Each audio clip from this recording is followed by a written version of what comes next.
लोकसभा चुनाव की सरगर्मियां तेज हैं तो वहीं जनपद फतेहपुर में भी चुनाव का पर्व उत्सव के रूप में मनाया जा रहा है। समाजवादी पार्टी के लोकसभा प्रत्याशी नरेश उत्तम पटेल ने बिंदकी में ललौली चौराहा फाटक बाजार तहसील कंपाउंड अधिवक्ताओं से मुलाकात की। इसके बाद ग्राम तेंदुली पहरवापुर कोरसम चौडगरा मौहर मुरादीपुर समेत 2 दर्जन गांव में जनसंपर्क व नुक्कड़ जनसभाएं की। तो वहीं मुरादीपुर में समाजवादी पार्टी कार्यकर्ता धर्मपाल पटेल फौजी द्वारा नरेश उत्तम पटेल का फूलमालाओं के साथ भव्य स्वागत किया गया और आश्वासन भी दिया गया कि हम तुम्हारे साथ हैं। वहीं जनसंपर्क के दौरान मौहर गांव के युवाओं ने लोकसभा प्रत्याशी नरेश उत्तम पटेल से 5 मांगों को लेकर के लिखित पत्र दिया। आपको बताते चले कि जैसे जैसे चुनाव की तारीख नज़दीक आ रही है वैसे वैसे गठबंधन प्रत्याशी नरेश उत्तम का काफिला बढ़ता जा रहा है।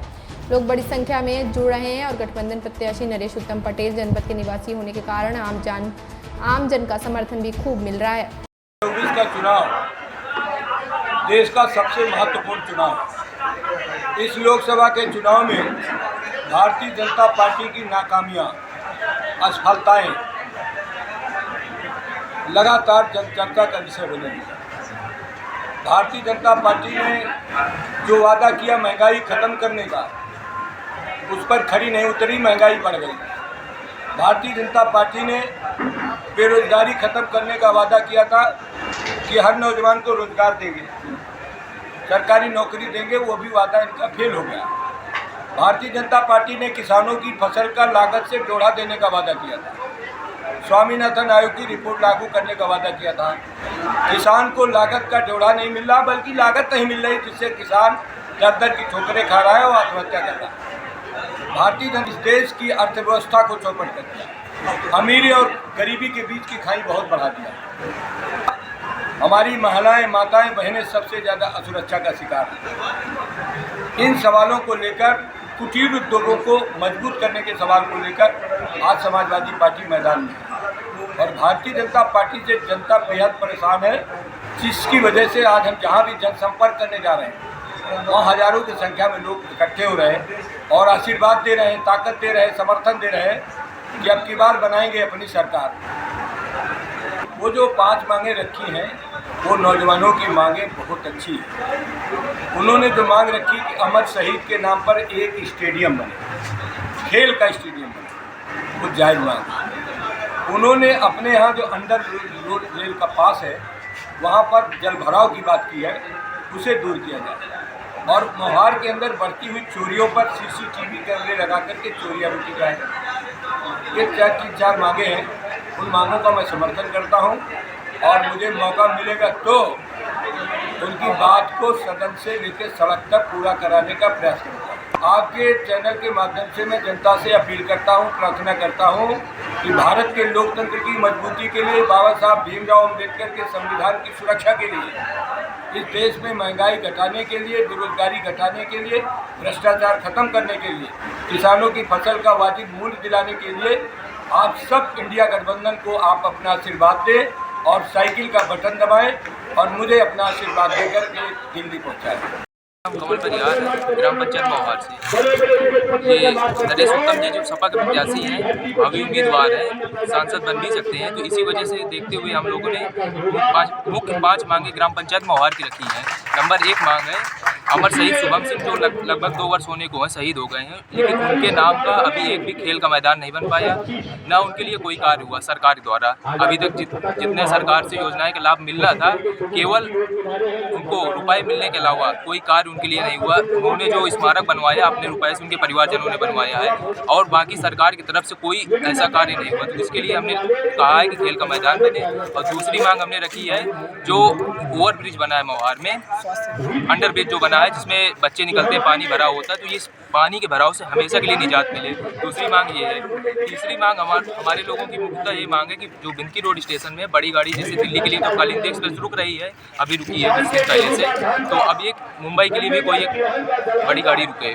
और चौथी मांग हम लोगों के लिए ये सामुदायिक स्वास्थ्य केंद्र का निर्माण हो जो नज़दीक जाने के लिए हो जाए, क्योंकि दूर फतेहपुर जाना पड़ता है या कानपुर जाना पड़ता है। और 5वीं मांग हम लोगों की ये है कनेरी वाला रोड, हाँ, जो कनेरी का रोड पड़ा है बिल्कुल बेकार हो, कच्चा मार्ग है, वहाँ का अगर किसी व्यक्ति को सांप काटता है तो रोड में हाईवे आते आते उसकी जान निकल जाएगी, लेकिन एम्बुलेंस नहीं जा पाएगी, ना उसका इलाज हो पाएगा। इस वजह से वो मार्ग बन जाए तो अस्पताल के लिए अच्छा होगा। तो हम लोगों ने रखा है, लेकिन उन्होंने संज्ञान भी लिया, लेकिन कार्रवाई कोई नहीं। इसी वजह से हम लोग इनके पास आए हैं। अगर बनते हैं तो ये कार्य योजनाएं अच्छी आ रही हैं, कहीं कहीं लागू भी हो रही है, लेकिन ज़मीनी स्तर में हमारे यहाँ नहीं दिख रही है। इस वजह से हमने मांग रखी है कि खेल का मैदान कम से कम बने, जो युवा है पीढ़ी आगे उभरे, आगे जाके इंटरनेशनल खेले, नेशनल खेले। अब यहाँ से अगर उत्थान ही नहीं होगा तो कैसे आगे बढ़ेंगे। माध्यम से यही है कि हमारी जो मुख्य 5 मांगे हैं इन पर अमल हो, और भी जो विकास कार्य हैं वो, जैसे ट्रैफिक जाम की समस्या है, रोड के जो निर्माण है, जो बंजर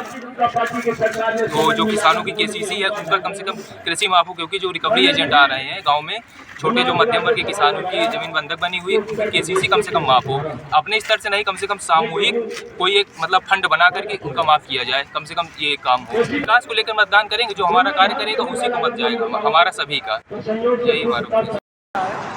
और मैं इस भारतीय लोकतंत्र के महापर्व 20 तारीख को महंगाई, बेरोजगारी, आर्थिक विषमताएँ और जनपद को विगत 10 सालों से सर जिस तरीके से जनपद में राजनीतिक, आर्थिक और गैर बराबरी के खिलाफ हम लोग वोट करने जा रहे हैं।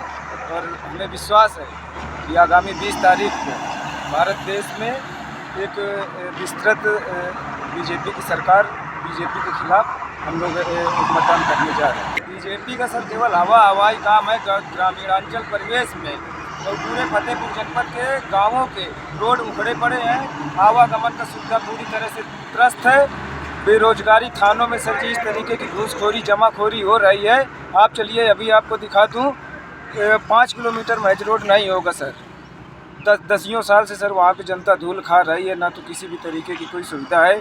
स्वच्छ जल के नाम पे गांवों के केवल सड़कों को उखाड़ा गया है, और यहाँ पे विकास का कोई ऐसा मुद्दा नहीं है। देखा ही नहीं है कि वो कैसी है। सर देखो, यहाँ पे गाँवों में ना ज़्यादातर गरीब घर के किसान घर के लड़के हैं। पेपर लीक करवाना ये बीजेपी और योगी की चाल है। यहाँ पे पेपर लीक करवा के उसका सारा का सारा पैसा चुनावी प्रचार में खर्चा किया जा रहा है। यहाँ पर जनता पूरी है, जनता जो है वो पूरी तरीके से धूल फाँक रही है। सबसे पहले तो सर हम भारत देश के नागरिक हैं और भारत देश के लोगों की सरकार चाहते हैं। गठबंधन को अमोट इसके लिए करने जा रहे हैं क्योंकि गठबंधन संविधान को बचाने की लड़ाई लड़ रहा है। हमारे आपके हक अधिकारों पर जो डाका डाल रहा है, उसके लिए लड़ाई लड़ रहे हैं। सर हमको इंडिया गठबंधन का जो मैनिफेस्टो है, समाज के लिए जो मैनिफेस्टो है, देश के लिए जो मैनिफेस्टो है, उसमें बहुत सारी ऐसी क्रांतिकारिक चीज़ें हैं जिसे देखकर समझकर हम लोग इंडिया गठबंधन के पक्ष में मतदान करने जा रहे हैं। बिल्कुल प्रभावित कर रहा है सर, जिस तरीके से उसमें महिलाओं को लेके, युवाओं को लेके, बेरोजगारी को लेके, महंगाई को लेके, सामाजिक विषमता को लेके जिस तरीके का जो मैनिफेस्टो इंडिया गठबंधन ने लॉन्च किया है, हमारा ऐसा मानना है सर कि वो एक क्रांतिकारिक मैनिफेस्टो होगा। और ये मैनिफेस्टो हमारे देश को विश्व लेवल में एक अहम स्थान दिलाए। जनपद के प्रथम बार मतदान करने जा रहे उन युवाओं को ये अपने माध्यम से कहना चाहूँगा, आपके चैनल के माध्यम से महोदय जी, कि इस बार चुनाव संविधान को बचाने की लड़ाई है, हमारे आपके भविष्य की लड़ाई है। जिस तरीके से बीजेपी सरकार ने 5-10 सालों में या इस क्षेत्र समाज में वैचारिक आर्थिक इस तरीके का जो यहाँ पे वैमनस्यता फैली है, इसके खिलाफ इंडिया गठबंधन ही